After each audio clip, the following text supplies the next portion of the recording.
Bonjour à toutes et tous, merci d'être là cet après-midi. Donc on est là effectivement, je suis Céline Bray, je travaille à la Maison des associations d'Amiens Métropole et je suis particulièrement spécialiste de la question de la recherche de financement. J'accompagne les associations aussi pour remplir des dossiers de demande de subvention, demandes qui se font de plus en plus en ligne. Donc, n'hésitez pas à poser des questions dans le chat. Je vous enverrai la présentation à la fin parce que vous verrez que j'aurai peut-être pas le temps de tout évoquer et surtout, il y a des petites annotations et des liens auxquels vous aurez accès ensuite. Ce sera beaucoup plus confortable puisque nous avons aujourd'hui une demi-heure. Donc, je vais partager mon écran pour que vous puissiez voir ma présentation.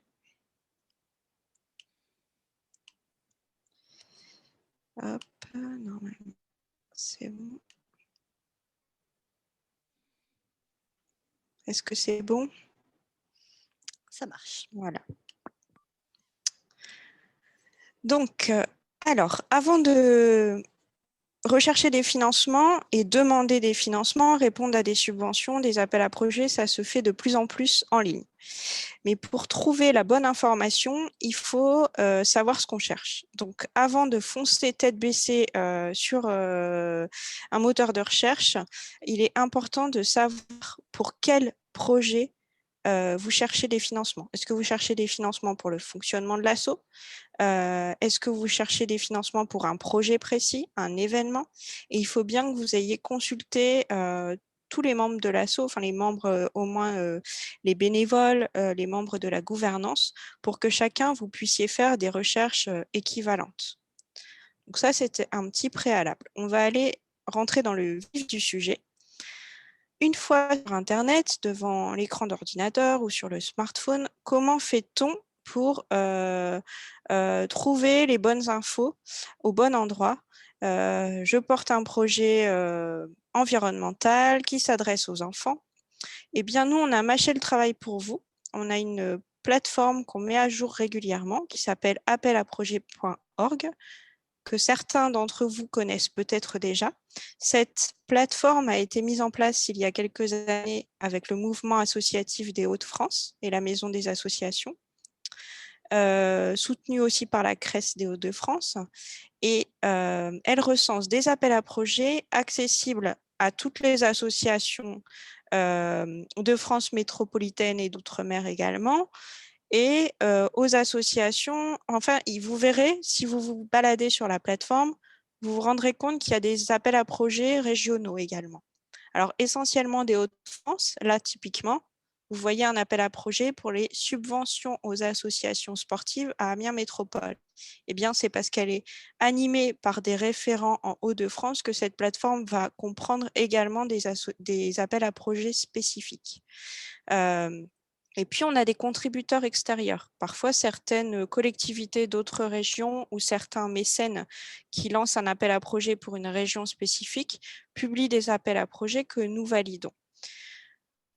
Donc, cette plateforme, elle n'est pas exhaustive, mais déjà, si vous passez par là, vous faites une recherche. Je vais aller dessus. Je vais éviter de faire trop d'allées et venues parce que sinon, ça va vous donner le tournis.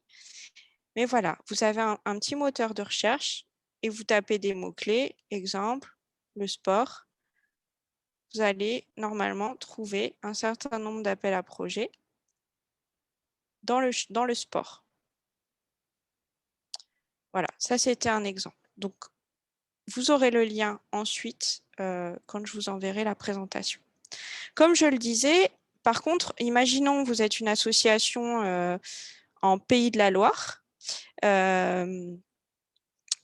Peut-être qu'il y a des appels à projets pour des subventions ou des périodes de lancement de subventions dont ici nous n'avons pas connaissance. Donc, tous les appels à projets ne vont pas être répertoriés sur la plateforme. Comment fait-on dans ce cas-là? Et dans ce cas-là, il faut savoir faire une recherche en ligne. Donc, je vous ai répertorié ici un certain nombre d'astuces pour pouvoir faire une bonne recherche en ligne. C'est peut-être des choses que vous connaissez, hein. Ce n'est pas que pour la recherche de financement, recherche de subventions, recherche d'appel à projets ou de mécènes. C'est valable pour plein de choses. je vous ai mis des petits exemples.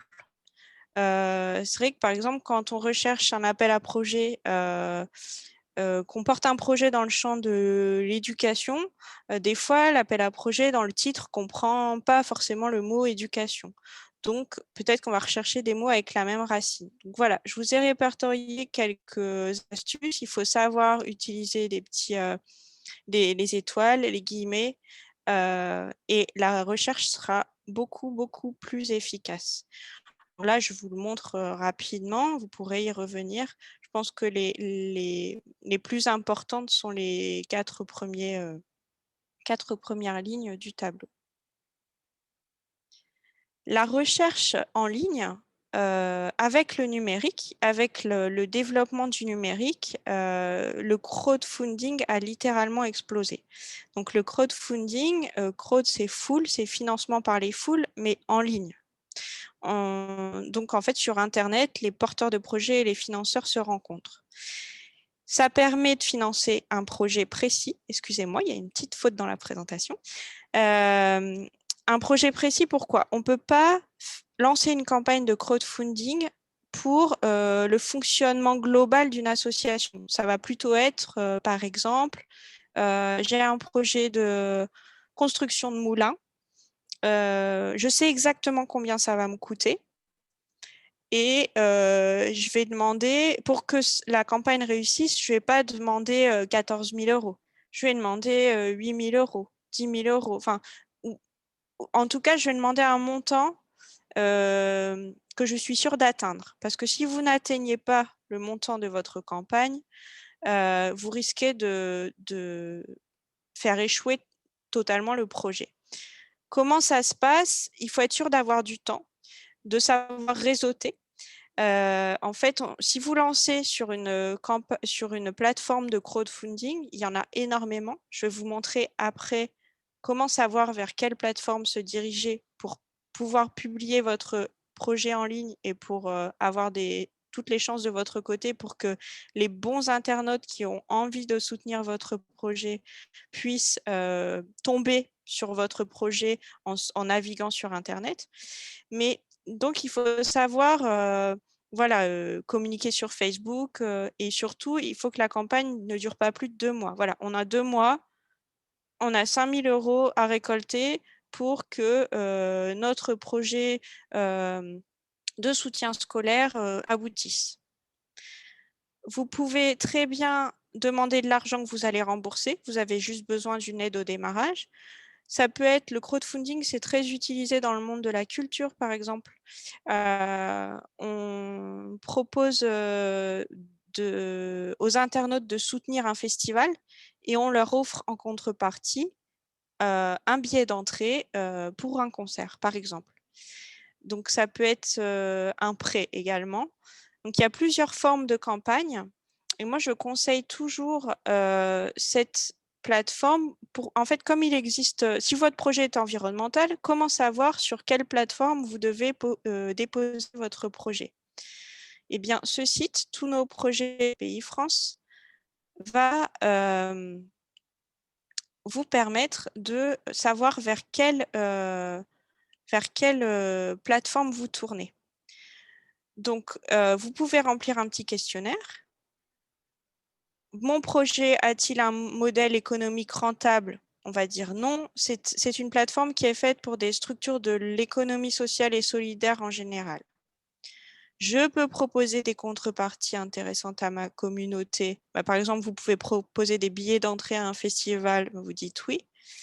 Et en fait, si vous continuez à remplir le questionnaire, à un moment donné, vous allez voir sur la plateforme vont être listés soit des projets similaires aux vôtres et la manière dont leurs projets ont été financés, ou alors vont être répertoriés, disons, 5 plateformes sur lesquelles vous pouvez poster votre projet. Et on vous accompagne pour monter votre campagne de crowdfunding. Donc ça, c'est vraiment un système qui a explosé avec l'ère du numérique. Ça vous permet d'avoir des contributeurs partout dans le monde. Mais la réussite n'est pas garantie si, en fait, il faut déjà que vous mobilisiez votre entourage proche, parce que ce sont eux qui vont être les premiers contributeurs.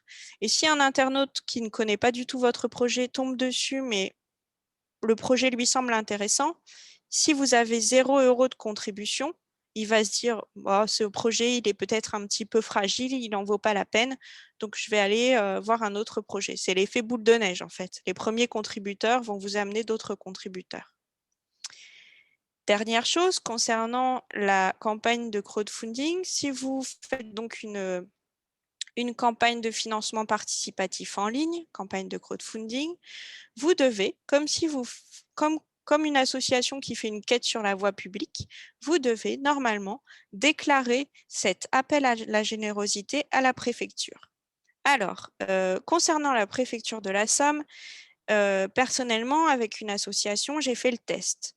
Elle m'a appelé pour savoir si elle était obligée de déclarer sa souscription, son appel à la générosité à la préfecture, bien que ce soit un appel en ligne. La réponse est oui. Il y a une obligation de déclaration. Mais en fait, les préfectures sont peu au courant. En tout cas, il n'y a pas de formulaire officiel parce que tout ça, c'est finalement assez récent. Donc, moi, ce que je vous conseille, c'est quand vous montez une campagne de crowdfunding, vous envoyez un courrier à la préfecture pour l'en informer. Peut-être que votre courrier tombera aux oubliettes, mais au moins vous êtes couvert. Vous avez déclaré que vous faites une campagne de crowdfunding.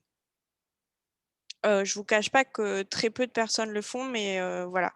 C'est quelque chose enfin, les choses changent au niveau législatif sur tout ce qui se passe sur Internet. Donc, imaginons, je refais la même présentation dans un an, peut-être que j'aurai des informations plus précises à vous donner à ce sujet. Alors, il y a d'autres formes d'appel à la générosité publique via le numérique. J'en ai ici répertorié quelques-unes. Cette page n'est pas exhaustive, cette liste n'est pas exhaustive parce que ça bouge énormément.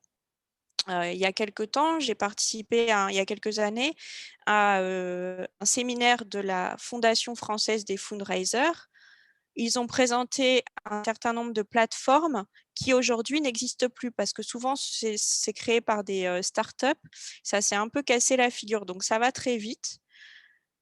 Les plateformes, les sites internet qui apparaissent à votre écran sont valables.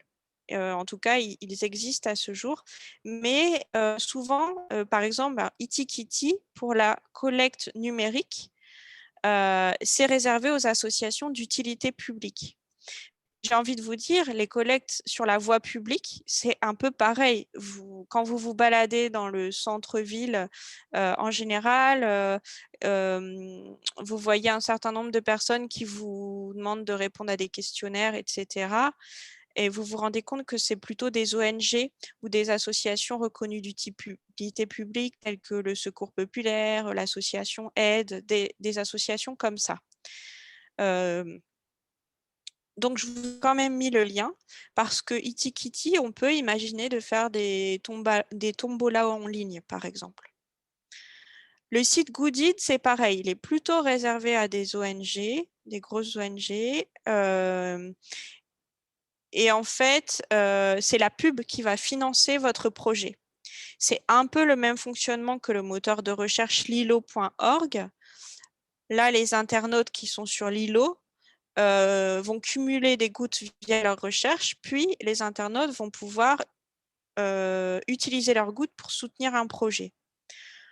Comment vous pouvez poster votre projet sur Lilo?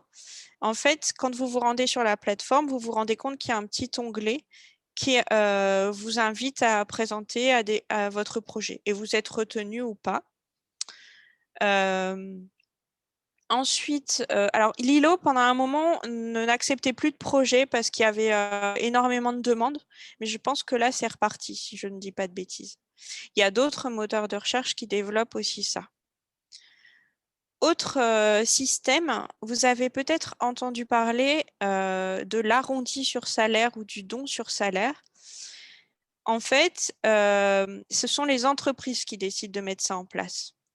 Donc, pour vous, association, comment faire pour qu'une entreprise propose à ses collaborateurs, à ses salariés, d'arrondir à la hausse leur salaire, mais que cette petite partie, qui représente quelques euros hein, pour le salarié, ça peut être 2 euros par mois, ou, pour que cette petite partie aille à une association. Eh bien, sur le site de Microdon, vous avez un onglet, je vous ai mis le lien directement vers la partie association. Microdon met à disposition des associations des outils pour pouvoir convaincre les entreprises de choisir leur association pour que les salariés soutiennent l'association. Il y a aussi d'autres, voilà, on peut l'entreprise proposer du mécénat de compétences, c'est-à-dire que aux salariés de donner du temps à une association.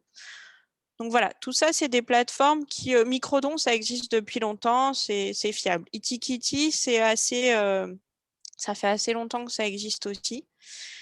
Je vous ai mis un petit encart sur la notion de produit partage, parce qu'aujourd'hui, et encore plus ces derniers temps, on fait beaucoup d'achats en ligne, mais en fait, le produit partage, il existe partout. Vous pouvez aller dans un magasin et on va vous dire, grâce à votre achat, un arbre va être planté, par exemple. Et ça se fait beaucoup en ligne.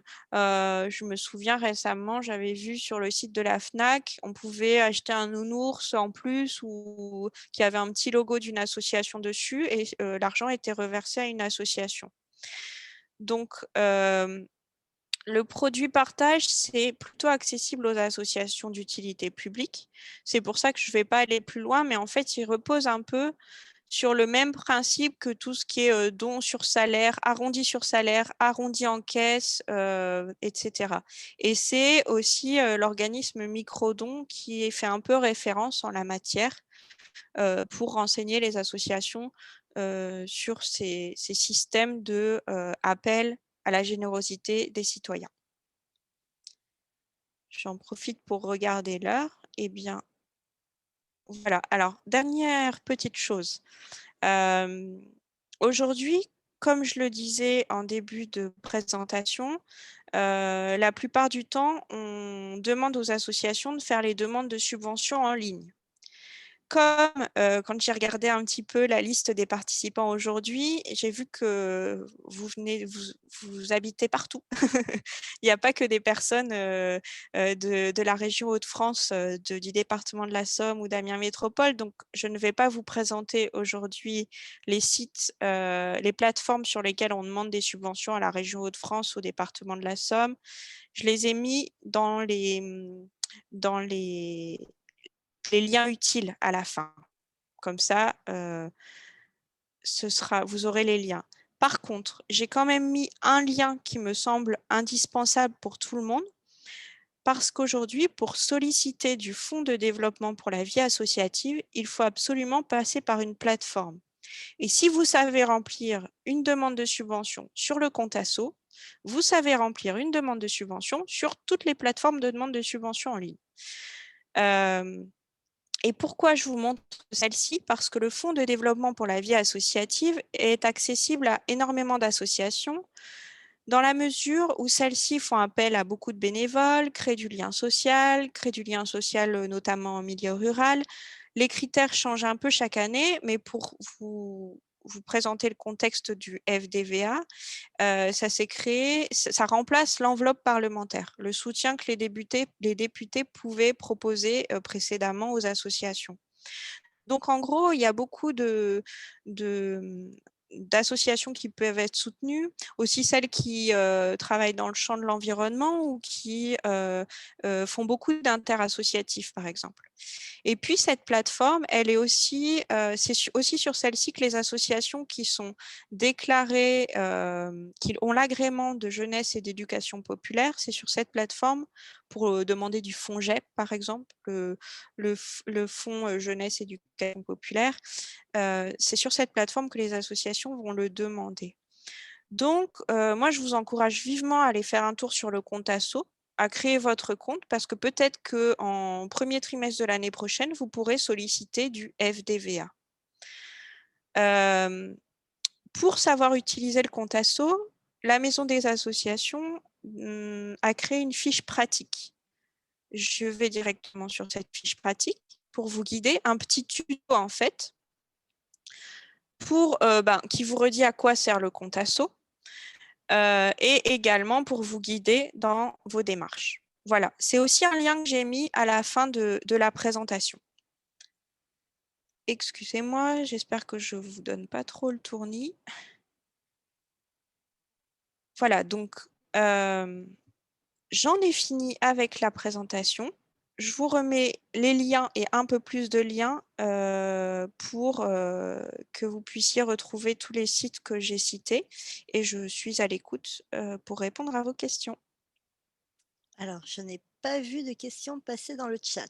Je pense que tu as été très clair. Ou alors peut-être que certains n'ont pas trouvé le chat. Si Je vous me voulez suis dit que le j'allais terminer micro, un peu avant. bien joué. Ah, donc non, on me confirme que c'était très clair. Ah oui. Si vous avez des questions, que vous êtes plus à l'aise pour les poser avec le micro, À c'est l'oral, possible n'hésitez aussi, pas. Ouais. en réactivant vos micros. Bon, bah, si c'est très clair, je suis contente. J'aurais dû prévoir en cas de non-question. Tout le monde me dit que non. Toi, tu as beaucoup Ok, de merci, alors c'est très clair. dans les liens utiles, vous avez la plateforme appel à projet qui recense quand même la majorité des informations. J'ai remis un lien sur notre plateforme de formation en ligne, EVA, sur les sources de financement d'une association. Donc, c'est un peu, on s'écarte un petit peu du sujet exact du jour, mais ça peut vous aider aussi. Tous nos projets, les financements européens, je n'en ai pas parlé, mais j'ai quand même mis le site de référence. Ah oui, alors pour les Hauts-de-France, je vais faire en sorte de trouver un lien plus générique pour pouvoir, avant de vous envoyer la présentation, parce que c'est vrai que mes présentations sont un peu faites pour le local, donc je vais m'adapter. Comme je le disais tout à l'heure, j'ai remis des plateformes en ligne de demande de subvention pour notre région, le lien vers la fiche pratique du compte asso et mon contact si vous avez des questions. Voilà. Je pense que c'est bon. Écoutez, c'est formidable. Alors, si tu veux arrêter ton partage d'écran, on peut Oui, revenir en... pardon. Juste pour dire au revoir. Pas de questions, vous êtes sûr? Mais c'est très bien, je pense qu'on va finir à l'heure. Merci beaucoup pour votre assiduité, votre écoute très attentive. Merci Céline pour Merci ton beaucoup. intervention donc très très claire. Et on se retrouve bientôt autour d'autres projets de la MAM à distance ou en présentiel, j'espère, pour bientôt. Bonne journée. Bonne journée.